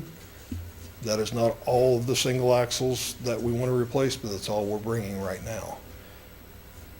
Also would like to purchase 2 new mini excavators with attachments for public service, and a new mini track loader, otherwise known as a skid loader, but on tracks with attachments, and a used forklift. Now, I know you will have questions. I'm going to jump in again here. Go right ahead. We know this is a big ask, and this is a unique ask. The condition of vehicles, especially in public works, is really unacceptable. When we go and talk about part of this resolution is, again, moving money from certain funds into others, because when we do a transfer, it looks like it's an expense. And so we have to do that for audit purposes. There has been money set aside over the years specifically for these kind of purchases. And so you'll go and you'll see as we, and now the fund, again, our names and what they are can be unique, coming back to the gymnastics conversation. And so we have a fund that is water and wastewater depreciation, Marty, is that what it's called? Correct. Where a large amount of this equipment is going to come out of, and that money has been there and has been set aside year over year for things like that. Part of this process that we're trying to go through, just like we have Jim here making sure that we have a method to our madness, is, again, there's been some madness in the replacement frequency and the money set aside for these specific costs that hasn't been used. And so I would call this a abnormal request that we're coming in with high dollar. And for those listening, this isn't even all of that. We are going to break this up. We don't need all of the equipment right away, but there is this progression as we're trying to get back to that method access here. And so money has been there. It's been historically set aside for things like this, but we just haven't gone out and made those purchases. Some of this is also to be more effective with the construction we do. So when Jim's talking about these excavators with the attachments, having the same attachments that go to the same equipment to do that work, so we're not, I'm going to call it Mickey Mousing the work that we're trying to do. So yes, this is abnormal. This is big. Money has been set aside on the majority of these, and we're trying to do this appropriately. We're trying to make sure that we're following our budget laws, what the auditors are looking at as we go through this. So again, gymnastics, it's not the intent here. The intent is to use money that's been set aside and to catch up. And look, as we move into the future, what we want to get to is back to a relative state of appropriate requests over time as equipment, kind of that roll in and roll out of equipment versus just massively dumping large amounts of equipment to you. There are 8 vehicles listed on that next little list there that it's a method of disposition says sell. How will they be sold? I would recommend selling them on Purple Wave. On what? Purple Wave, an online auction site. Yeah, we've used that for other, the the aerial fire truck, you know, we put on there, that's regularly used for equipment like this. All right, thank you. So you're And- selling 8 vehicles, excuse me, and then you're transferring 5, just so that everybody listening. Yeah, well, People watching. we're wanting to sell, some of the ones that we're wanting to get rid of is, on the half-ton trucks is a 1998 Ford half-ton with the wastewater. It's a 1996 Ford half-ton with the water treatment. So, yeah, there's several, there's a 2001 Chevy in, Okay. you know, public service. The single axle dump trucks we're looking is, in the water department, it's a 2000 International they have. And in public service, we're gonna take our pick of our 1988, the 1993, or the 1996, whichever one's the worst one, we're gonna get rid of first. And will the proceeds from those sales go back into the department or into the general fund? Yes, so what will happen is, once those vehicles are sold, they'll be receipted as basically salvage or scrap back to the funds that had operated those vehicles. Okay, thank you. Question on the admin vehicle is, what kind of vehicle were you thinking there? Have you jumped ahead? You're getting ahead. Are you, You're I still think you jumped public ahead of me. works. We're on We're Public still on Public Works. Works. Okay. Oh, you're talking about for City Hall? Yeah, that's on the next, That's down the road. yeah. I hope that the folks at home that don't have the benefit of the paperwork in front of them that we have in front of us are hearing is we're not selling equipment that's 5 and 10 years old and buying brand new equipment. The standard procedure for many years with City Hall has been, I mean, even when we do buy new equipment and new vehicles, it matriculates through the city government, through usually several different departments before it reaches an age of 20 or 30 years of age a lot of times. And then it's, I mean, by that point, we've wrung every ounce of useful life you could expect out of that particular piece of equipment out of it. And I mean, so I know that these numbers are big, but the overriding impression I hope people get is these city employees are getting decades of use out of much of these vehicles, whether they're a truck or a car or an SUV or a piece of heavy equipment. We're really, really, really, regardless of what we pay for them in the beginning, whether they're brand new or not, we're really getting our money's worth out of these vehicles. And I think changing to the way of keeping track of these vehicles that you're talking about going to, I experienced that when I worked for the university I attended down in Texas, and I saw firsthand the benefits of that kind of checking out vehicles and different departments using the same kinds of vehicles. You save money in the long run. And I'm sure that some of our folks are going to think that it's, a little cumbersome or not, it's a change. So there's going to be some unhappy folks possibly. But I think on behalf of the taxpayers, this is what I think most taxpayers want. They want to see us be responsible with their money. And I'm seeing vehicles on here from 2001, 1997, 98, 96, 2000, 2001, 1997. Yeah. And So I think that best practice would suggest that, selling some of those even earlier than that, because Sure. we're now going to get just a bare minimum or call it scrap value on some of these. So, yeah, the effort we're trying to put in is to actually manage the fleet appropriately, Yeah. move things in and out at appropriate times to maximize both the value and use, but that cost coming in, the cost that we can make the money on the way out too. Well, and then our employees can do the best job possible. Right. Yeah. And to add to that, Ben has asked me to put together a program, and I'm working on a 5-year plan, which would just be a plan. It wouldn't be something we'd go by and change every year or two. But Right. to organize the equipment into categories of what it needs. You know, you have an A, B, C, D, and those would have certain restrictions on the hours or the mileage and how many years you want to get those to. The most replaced would probably be in the emergency services, where those vehicles where they reach a certain number of hours or miles or years, you get rid of them. And then, of course, down the line, you know, electric would be something you'd want the truck to start and go. Water, you want the truck to start and go when they get there and make the repairs and then get on down the line, so. Is there any more questions about the Public Works request? No.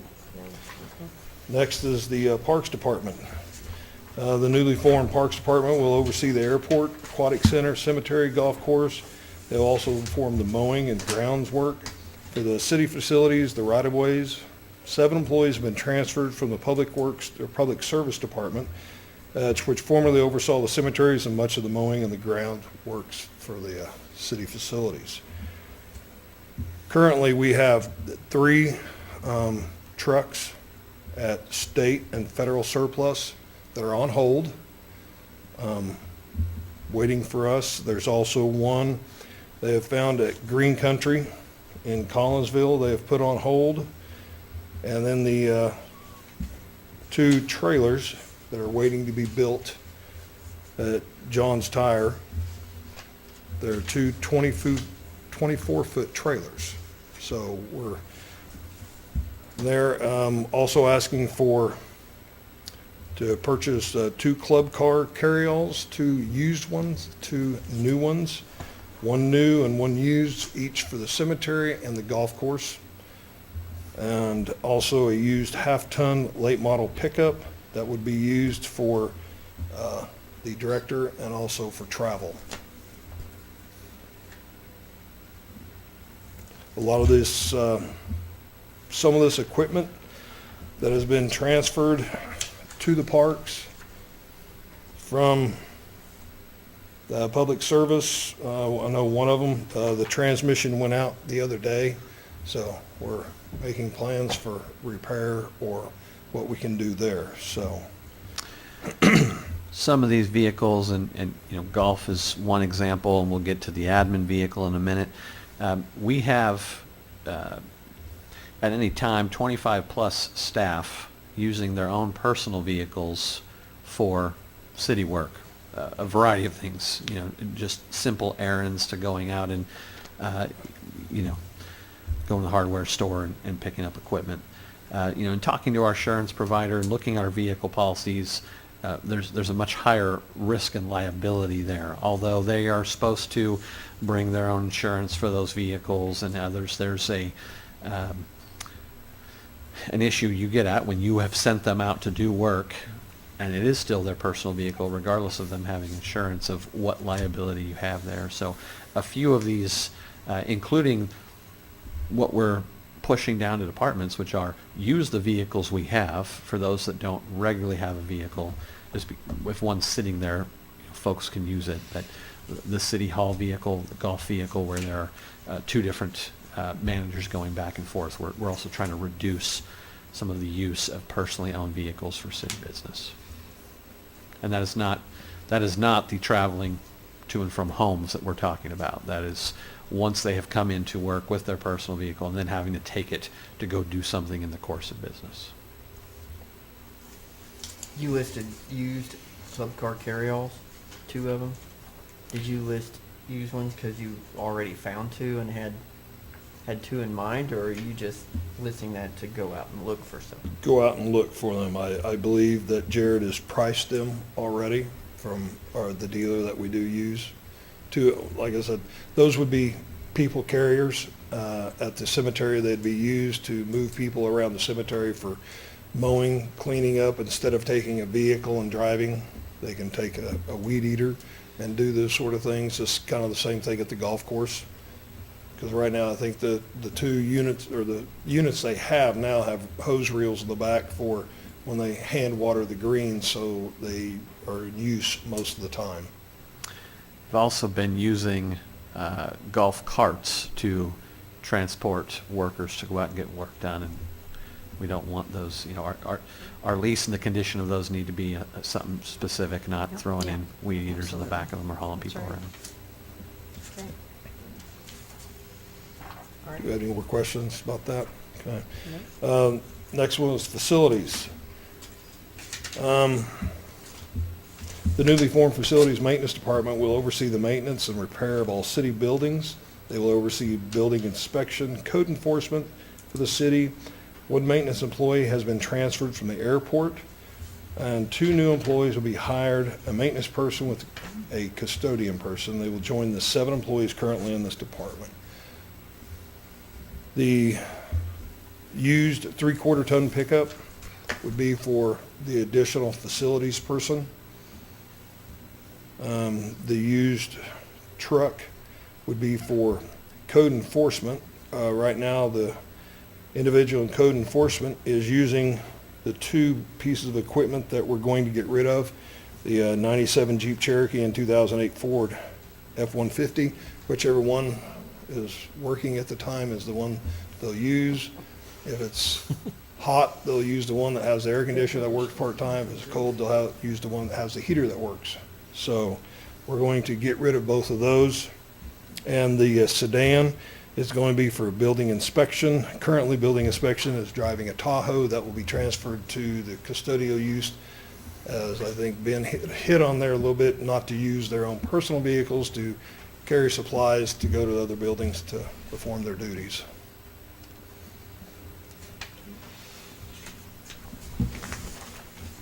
Okay.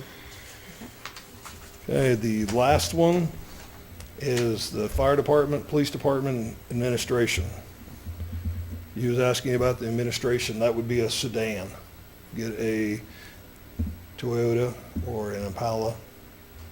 Get something that's 2 or 3 years old to use here for city staff to use. Going to the bank, such as that. Is the idea for that too, I've seen in the expense reports, paying mileage to people for their personal vehicles to go to conferences and things like that. So is the idea to use that vehicle too to reduce those expenses? Yes, a variety of those. We are using right now, between Jim and Thomas's vehicles, when there are conferences, we'll have people jump in those as well. But yeah, I think you're still going to see some of that mileage when you talk about the number of conferences back and forth, but that will reduce some of those.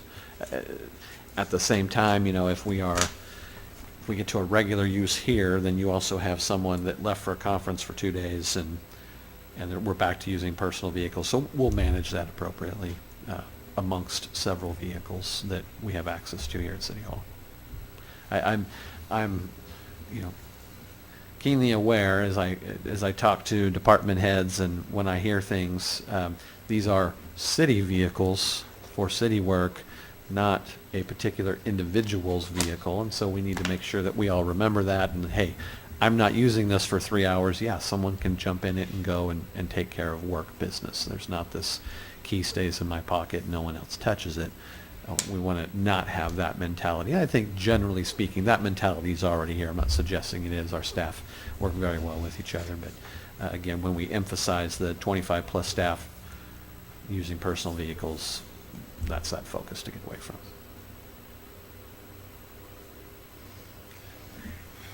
The police vehicle. Currently, Quinn's vehicle died here a couple weeks ago. Had a motor that went bad. He talked to him about exchanging the motor in a vehicle, another Tahoe that has major electrical issues, but it is a police pursuit vehicle, which the wiring is all completely different in a civilian Tahoe. So that is unable to be done. So I'm requesting up to $61,000. We're hoping to be able to find a Tahoe similar to what he has been driving for that $50,000 to $55,000, and the difference there is for the lights, sirens. It's going to be the administration package, so he's not noticed. The fire chief vehicle, that is the white Tahoe that I was referencing earlier. It has a mysterious electrical issue, and I believe it came that way from the highway patrol when the police department bought it used, and they used it for several years, and it wasn't reliable enough to keep a dog in. So the fire department wanted it, and Mike was telling me the other day, sometimes he'll key his mic to talk on the radio and the siren will go off. The windows sometimes roll down, the heater sometimes doesn't work. So there's a lot of, it's been that way for several years. So that is the package that he had found. It is a brand new Toyota Silverado crew cab for $52,000. The difference is that is the package that the company was going to put on it. And this is a police pursuit vehicle. So it's got a heavier suspension, 2 alternators, just heavier duty. The wiring is different to support all the electronics that'll go in it. Also, it's a cover for the bed and a rack in the back to put things in the bed of the truck. So this would be used as the fire chief vehicle and also a travel vehicle for training.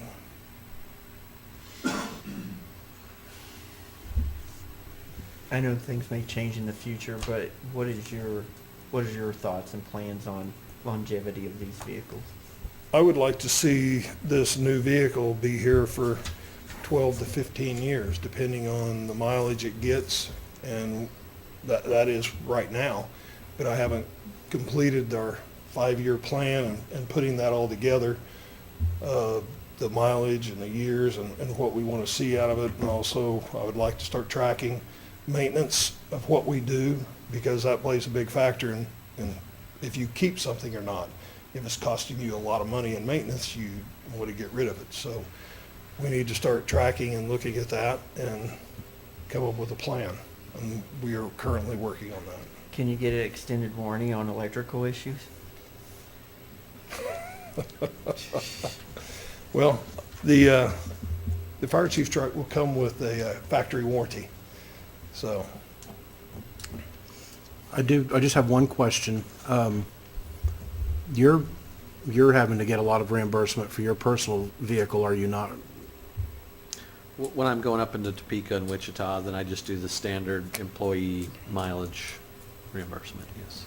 Why, I'm just curious why you didn't request a city manager vehicle, because in looking at contracts from other cities and previous contracts here, the city manager has had a vehicle. Yeah, if we want to buy the city manager a brand new truck too, that'd be great. No, I'm trying to help you out here, Ben. Well, I know, but it's also a little awkward. Yeah, do I want a brand new truck? Sure. Look, I am a contracted employee. That's not in my contract, so I'm not going to go and add that here. Yeah, but you do a this lot of list. driving, especially around the city, and that's a lot of wear and tear on your own personal vehicle. That personally, if I were you, I wouldn't want. Well, it brought to my mind, you were talking about the admin vehicle, what it's going to be used for, and conferences that people leave. Is there a need for a second admin vehicle? Something to think about. There's a lot of people that work at City Hall.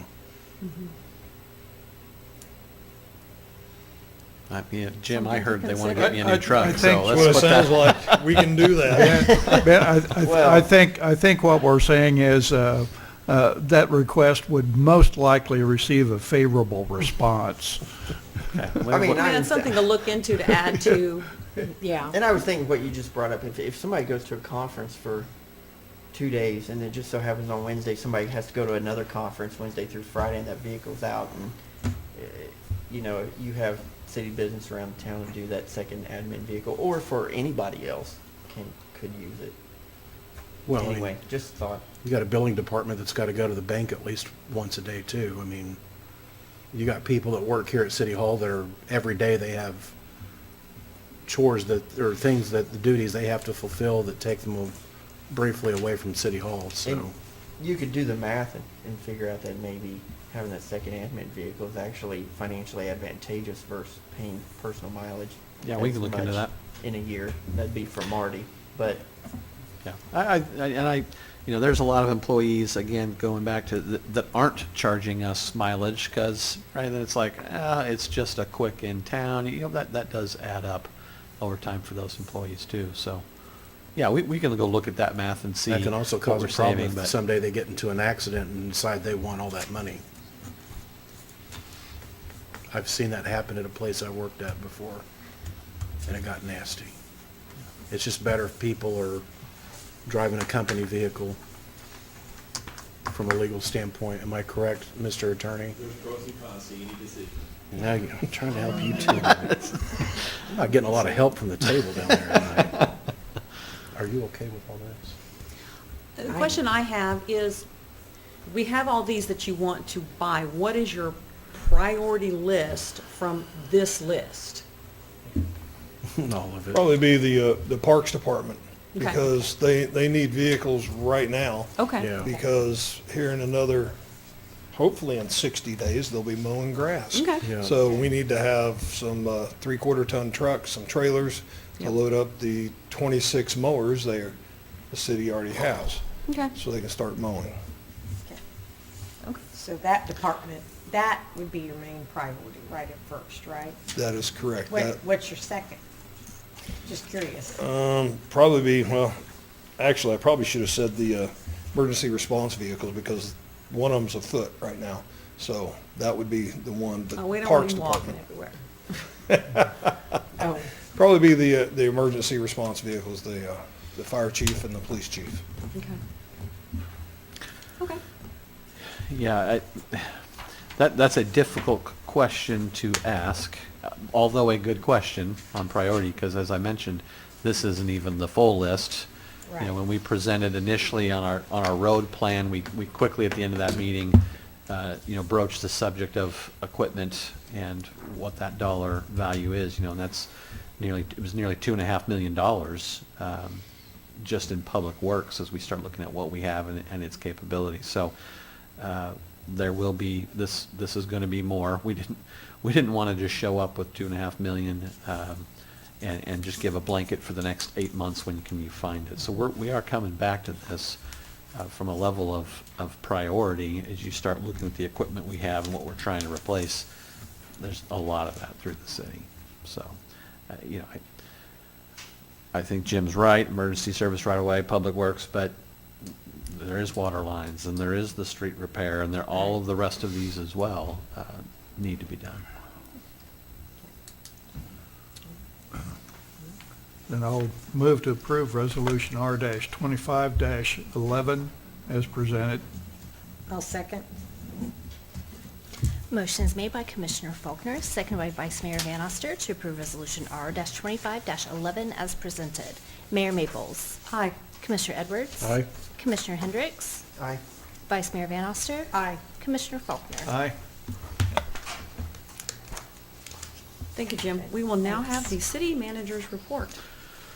Okay, well, generally we have a little bit longer meeting. I like to keep this short, but because it's end of the year, I have several things that I just want to point out, and if conversation leads, we can absolutely do that.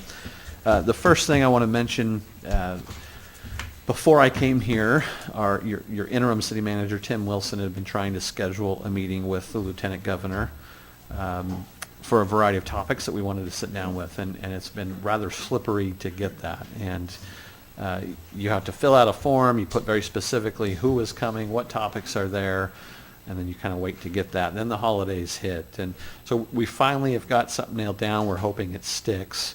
Because this has been the process over the last year, the current, or at the time current mayor is slotted to go, but with its specific name, because we didn't just put in mayor. So we intend to move forward in our meeting for February to continue to have Commissioner, former mayor, to be a part of that. So I just didn't want that to be a change in that document, because we've already submitted it. We don't want to go back through a spending a year trying to get him. So just wanted to say that out loud as we've now set that date. It is February the 5th.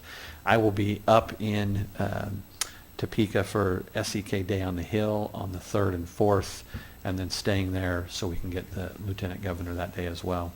The three of us that are in that meeting, Tim Wilson is also a part of that meeting.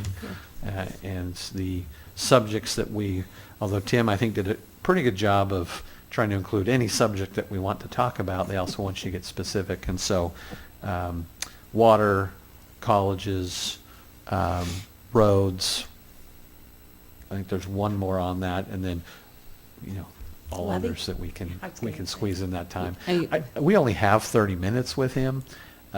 Tim said that because he knew him, he got a meeting with him on the side, I think, early on, and it was scheduled for 30 and went to 2. I don't know that we'll get that. But we have lots to talk about with them, but that meeting is scheduled. We'll continue. Electric rates. We had a special meeting to review with our consultant those rates. They have come back with recommendation, which will mean that recommendation that city staff will bring is to increase those electric rates. That is a significant decision and an impactful decision on our residents, and so I did want to ask if commissioners felt any value in doing a special session and reviewing that again, trying to give you as much time to prepare and data to see before. We can also do that within the commission meeting, whether a work session or that just becomes a discussion and lasts longer and the presentation from staff is up here. We're open to how you'd like to do that and see. How long do you think it would take for you to present the data, explain it, talk about it?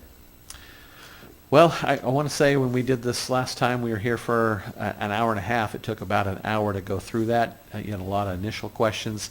The data is all the same. It's just now they've gone through based on what we anticipated that percentage to be, and they have added each of those different line item customers and what that percentage So will you're increase. expecting between an hour and a half? No, I don't.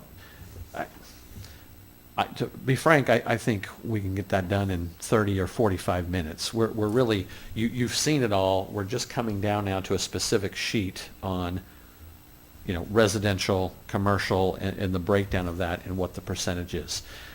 All of them are within a few points of 4.5%. So you might see a 4.3, you might see a 4.8. I want to say Chris isn't here anymore. I want to say there's about 8 of those different rates to go through. We can request them to be here that evening and just address those in the meeting. But really it's going to come down to how many questions you want to see. To the point of the research, the data hasn't changed. They've just come back now based on our recommendation, city staff, of it should be 4.5 and done the calculation for each category. So no, not an hour and a half. We could, if they came up here, it may be a 30-minute conversation. Again, it's an important decision you'll want to go back and forth on. But if you want to have time to review that and ask questions before, we're open to setting that up. In the commission meeting or in work session? What are the other commissioners thinking? I would think if it's going to be at least 45 minutes, a work session would be a better option. I would prefer a work session myself. Rather than 'Cause extend this meeting another It- 45 minutes. Because it could go long, we could have Right. questions, your folks could have more data, be more talkative, as it sometimes happens, to explain everything, and it could go. Yeah. I would like, if we're going to do a work session, I'm okay with that, but I think that we need to keep this format, and I think we need to record it, and I think we need to broadcast it. We've fallen into the habit of having a lot of special meetings over the last year, and I'm okay. I mean, I'll have a special meeting every day of the week. I've got nothing else to do at this point, but I have an increasing number of people that are concerned that they're not able to see those online. And I know that people can attend them if they want, but there's quite a number of people that don't, for whatever reason, they don't feel comfortable coming up here, or they can't come up here, and they want to be able to watch them online. Yeah, I think, and I probably would divert to either Melissa or to Paul here, that the practice of not recording, is that just because it's not decisions being made versus, there's no decision there. And so if you have the public there and they're not aware that there are decisions and they're upset. But there's I still think that's official meetings. Absolutely, and they're publicized, and we tell people to come. So I don't have a problem with recording those. I don't have a problem with keeping it here as it's recorded. Really, it's what commissioners you want to do. But I think the practice has been. I mean, we don't have to keep like this format where we're up here. We can do the table work session down there and record it if they want. Well, just so Yeah, that you wouldn't people see that the don't see the want to come video in can from see back on- there. They Well, can maybe we point can it down. adjust that camera. Can you Yeah. adjust that camera to see here? Yeah, we've done, I remember during Yeah. COVID. Well, We did it all we up did there. it down here. And, Yeah.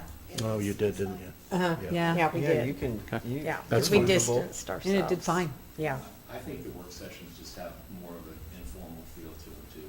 Yeah. It's more of a discussion, roundtable discussion. But there's nothing wrong with recording them if you want to. I think that'd be a good idea. Okay. So am I hearing then that we want a Work meeting session. before? Mm-hmm. Okay. I'll reach out individually so that you're able to look at calendars, and we'll go pick a date here Okay. before the 28th meeting. That's good. Okay. Want to just go down the list of look, there are so many things that our staff accomplishes throughout the year and that we've done, and you're aware of a lot of them. Some that you may not be as aware, just because it's quantitative data.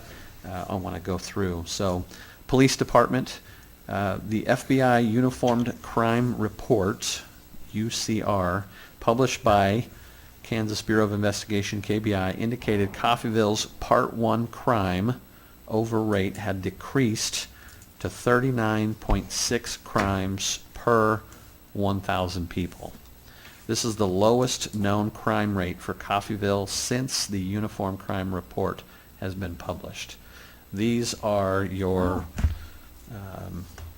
let me just list this out. This is your homicides, rapes, robbery, aggravated assaults, aggravated batteries, burglaries, thefts, larceny, motor vehicle thefts, and arson, to name a few within that rate. So 2024, lowest that Coffeyville has had recorded. And I will say, as we look at that trend, although there are spikes on months or weeks, the city of Coffeyville for nearly 10 years has been on the decrease of that crime. I will. It's about how long Quinn Bromley's been chief. Yep, Quinn's been in that entire time, and that has been a goal that commissioners set for him at the time, and I think our law enforcement officers have been doing a great job at that decrease. I do want to point out kind of a funny fact. Maybe it's not so funny, but if you've been watching the Montgomery County meetings, you'll notice that the juvenile department that's housed here in the city the county has decided to move them up to Independence. And One bought 'em a of the building. reasons is nearly 3/4 of their juvenile offender cases come from, and I don't want to say just Independence, but north of the north part of the county. Interesting. So, I don't know. Go Crime rate is down. 3/4 of the juvenile cases that they're doing are up in Independence. They need to be up there. I think that's a positive thing for Coffeyville. That's no KBI investigating saying that. That's just me putting my own 2 and 2 cents together there. The police department also received the platinum level KDOT Community Traffic Safety Award for their efforts in reducing impaired driving, traffic accidents, and improving pedestrian and occupant safety. This is the highest level of recognition given by the Kansas Department of Transportation to law enforcement agencies that demonstrate that exceptional efforts. It's another great thing out of police department there. Wastewater, stormwater, we had 835 million gallons of water treated this last year. We received and responded to only 114 trouble calls in wastewater, stormwater. To be honest, when I say only, I guess that could be high. It seems low to me, so I put the word only in there. Continuing on water, we completed our water plant assessment and received a feasibility report that you know of, and we'll continue to have conversations in 25 about our water plant in the future there. 4,169 water meters were replaced with the new AMI water meters. That project's been going on for several years, and we're hoping that that will finally wrap up in 25. They had 72 service leaks repaired, 129 mainline breaks repaired, and 1.39 billion gallons of raw water was drawn from the river. Interesting to note, they, just before I got here, applied for an additional 1 billion gallons of water out of the river for availability of use, and we expect to hear back on whether we are approved for that 1 billion in February. Public service, 1,400 tons of rock were hauled for street repairs. 1,155 cubic yards of concrete were used in curb, gutter, and street repairs, and 225 tons of asphalt used in street repairs. And Sunflower. If you haven't driven down Sunflower, you should go Looks do that, nice. although it is a temporary repair. I think a lot of people are real happy with that, and we hope that 2025 will be the year of our U.S. Department of Transportation grant where we can go out and attack those truck routes. Under cemetery, we had 112 burials. Fire responded to 1,468 emergency calls. 936 of those were EMS. 505 were fire-related. That could be everything from, someone reported smoke in their home. That's not 505 fires. They did have 42 building fires and 31 grass fires in 2024. The tennis court, we reached out for an update on weather. It's still weather. That's really where we're at before we get, but that was approved and we'll move forward.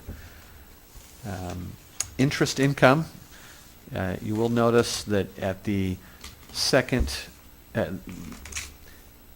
meeting of each month, we are reporting on that, so you're able to see that in your packet. The latest data I have is from end of October. We have not finalized the end of the year yet, but as of the end of October, we had collected $1.77 million in that interest income. I know it was a big thing the commission was looking at with our interim director, Tim. I will now kind of point you towards some things that in your packet, at the end of your packet. So code enforcement year-end review. The city conducted 33 contracted demolitions throughout town. Didn't quite hit that 50 number. There are 60 current blight cases that have been started. And there are more homes throughout the community that would need to be addressed from a demolition standpoint. But a lot of those we don't exactly know or we haven't been there. So as far as blighted cases, there are 60, and we'll work at those here the next year. 115 contracted lot cleanups throughout town. We had about 2,000 lots that were mowed this season due to property owners not taking care of their grass. It costed the city about $40,000 to do those 2,000 lots. Okay. Now into community development. 2024 grants, we'll call those the big wins in 24. You can see there those 10 major grants.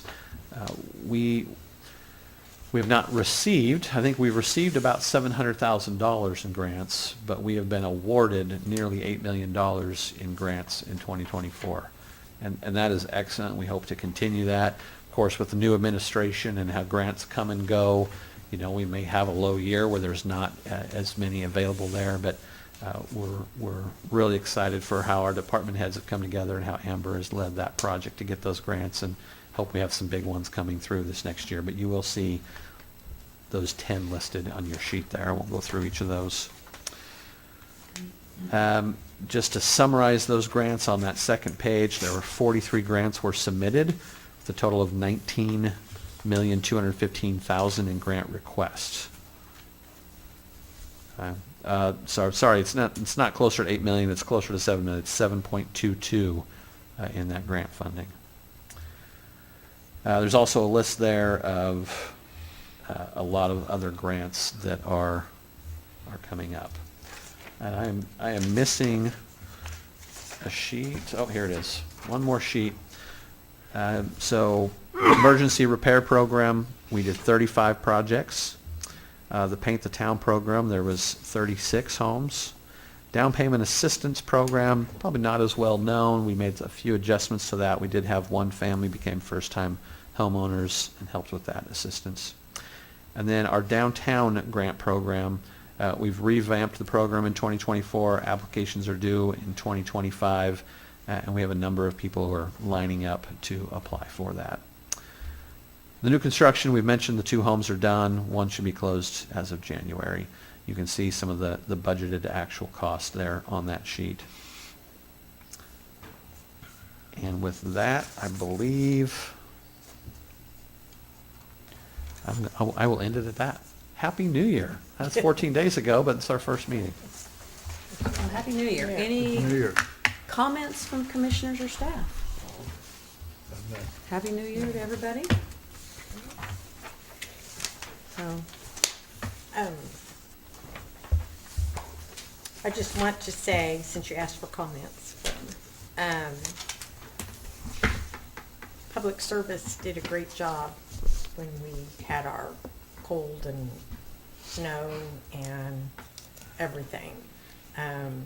Kudos to the employees that were out in the middle of the night on the frigid nights doing all those wonderful leak repairs that needed to be done. And that is much appreciated. And the last snow we got, the roads were very good, very good. Yeah, that's about all I can say. As we looked around the county, the roads in Coffeyville were better than most places. I you saw could some go to. comments on the Facebook post that people really appreciated Yes. the work that was done to get our streets cleared because they Yes. were better than anything around. Yeah, they were out starting that night. Mhm. I saw them out when I left the store at 5:30, and yeah, I think they must have worked all through the evening, and so that is much appreciated, very much. Anything else? No, ma'am? Okay. We will now move to an executive session to discuss personnel matters of non-elected personnel. I move to recess to executive session for the purpose of discussing personnel matters of non-elected personnel as permitted by the non-elected personnel matter exception to the Open Meetings Act as set forth in KSA 75-4319B1 to include the city attorney, city manager, actually, How many minutes? it'll be, let's say, following a 5-minute break. Would you say 20 minutes? If that's, yeah. I'm not partial of what's going on there, so Oh. I'm just going to show up. Yeah, actually, we just need the city attorney in there. I would just say 20 minutes following a 5-minute break to reconvene at 9:05. And did you want to include the city manager in there or just the We'll city call him in attorney? if we need him. Perfect. Yeah. I'll second. Motion is made by Commissioner Edwards, seconded by Vice Mayor Van Oster to recess to executive session for the purpose of discussing personnel matters of non-elected personnel as permitted by the non-elected personnel matter exception to the Open Meetings Act as set forth in KSA